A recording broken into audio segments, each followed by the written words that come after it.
Hi. So this is Jake Spades again, PH. Yeah, Jake Spades, PH. Yeah, what time is it? Let me check. It is 37 minutes past 5 o'clock in the afternoon. So, actually, I was waiting for something to happen.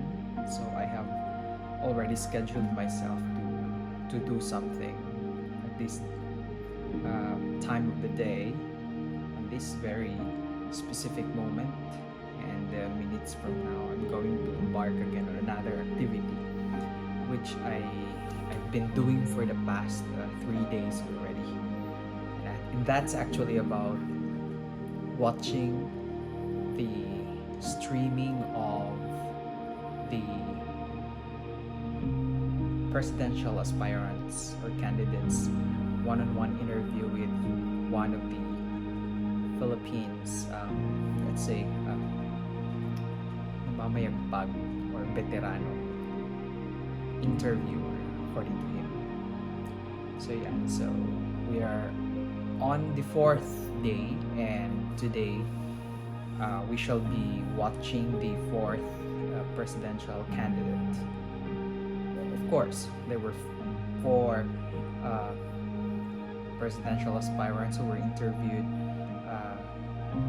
weeks ago by another journalist, and that incident actually, or that interview actually steered, and let's say it further triggered the minds of the people to reevaluate and reassess their decisions, and at the same time to nourish themselves with the information that they still need to understand,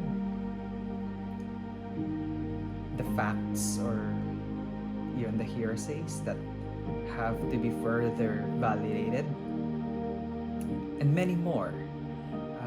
These interviews, debates, or a one-on-one talk, a colloquy between an interviewer and a politician, for example, or a candidate, aspirant,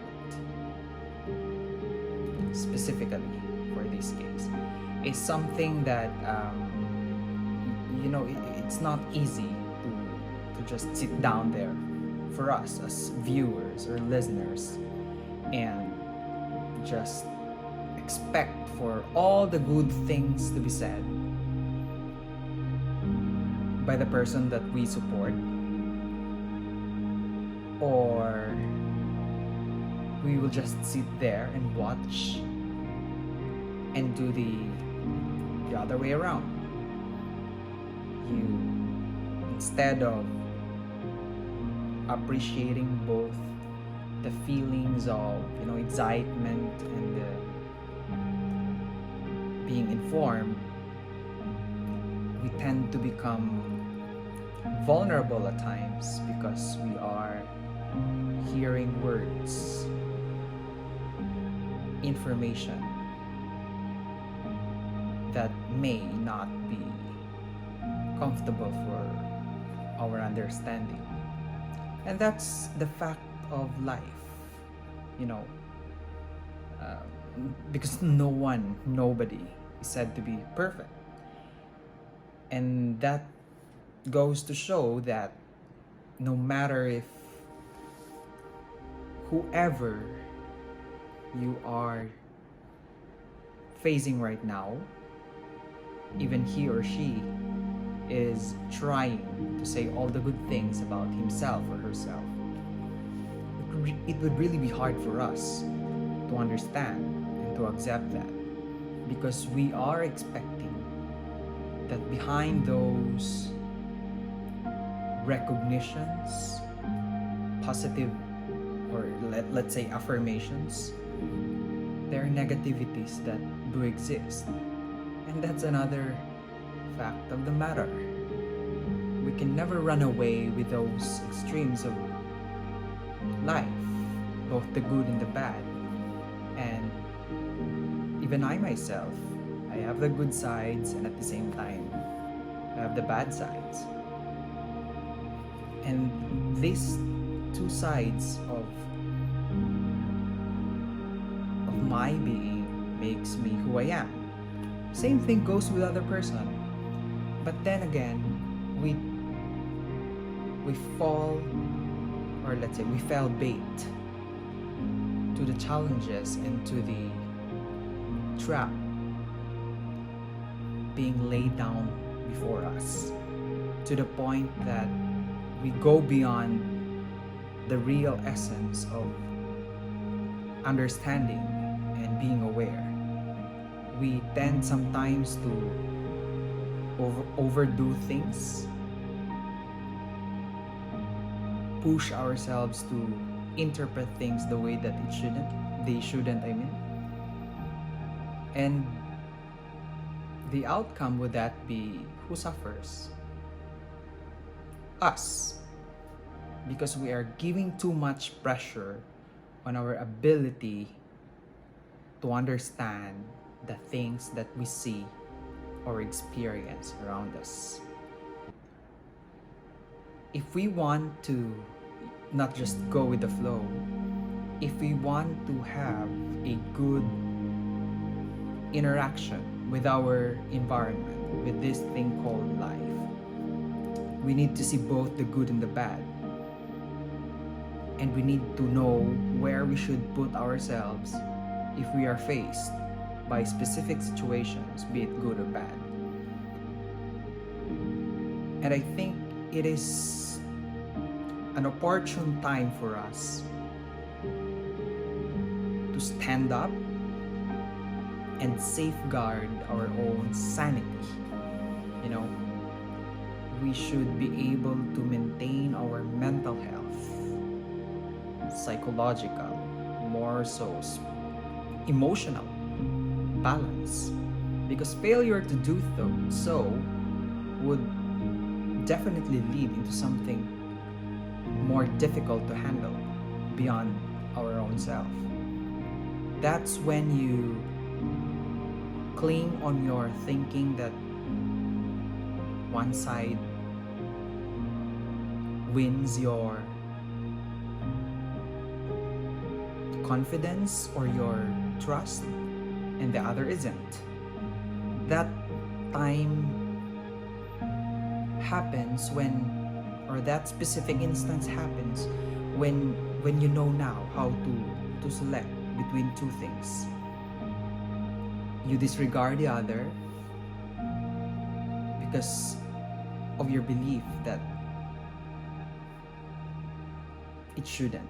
Well, in fact, our role in life is to make a balance between the good and the bad, and to put ourselves in the middle so that during the times when we are gearing towards being the bad guy, you know how to recover. And when you are moving towards being a good guy, you know how to maximize your goodness so that it would also benefit the people around you. But what's happening right now, this is just my opinion, is that we tend to protect and safeguard our own inclinations to the point that we disregard being respectful and at the same time accommodating on the differences that we may see or witness somewhere along the road. You know, politics is indeed one of the very pivotal triggers or stressors in human existence. I am not saying that I'm so fed up or exhausted with the things that I'm seeing or hearing around me. You know, I learned the value of coexisting with my environment. And the more that I see that these things are happening, it makes me think that I should be doing something, not only for myself, but also for others. But how will I be able to do that if it will only be you or me alone? I think it has to be mutual. We have to know where our ground is, but that doesn't mean that you disregard the other. We have to be careful with the words that we say, more so the gestures that we manifest. Because subtly, we do not know those things might affect the other. Sometimes it's easy to say, it's up for him or her to experience or savor all those things. After all, that isn't me. I think that's not the way it is. We need to, take a pause. I keep on repeating this thing. Pause. Think. Internalize. And understand the dynamics of the things that are happening around us. We are here to promote goodness. It may not be the best for everyone, but at least we are being good to others. That's why we have to be careful with the words that we say, with the actions that we do, with our dealings, with our colleagues, with the people around us, because every one of us has its own feelings. Mind the things and emotion that exists inside us. It's easy for us to impose what we believe, and at the same time, it's quite easier to convince others that what we believe is something that we should impose. But that's not how things work.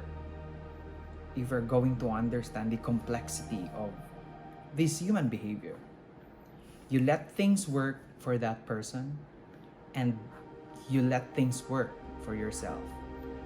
Then between these phenomena, we have to be able to understand as to where we're going to meet halfway. If we fail to meet the dealings of the other person with that of your own dealings, then that becomes a bigger problem. If you find it easy to just close your doors and say, stop, I don't want to hear that, I don't want to consider your thoughts, your opinions, then that becomes destructive. Perhaps some of you would say Jake, that's easier said than done. Yeah, to a certain degree, I agree. But how about we go back to this premise? If we could not win others to do the things that we aspire them to do, as what I just told you, how about between you and me? I am aware that you have a different perspective, and I hope that you also believe and acknowledge that I myself also have my own perspective. Then from there, should we impose each other or with each other our own beliefs, or how about meeting halfway with ample amount of control from you and from myself? And from there, we would be able to appreciate the existence of two opposing things that might probably lead us for the betterment of who and what we really are. I may sound dwindling or going around the bush, but I think the message that I want to convey is that we will not lose anything if we become kind, accommodating, civil, and understanding. Respect. Thank you for listening, for watching, and take care, everyone. Bye.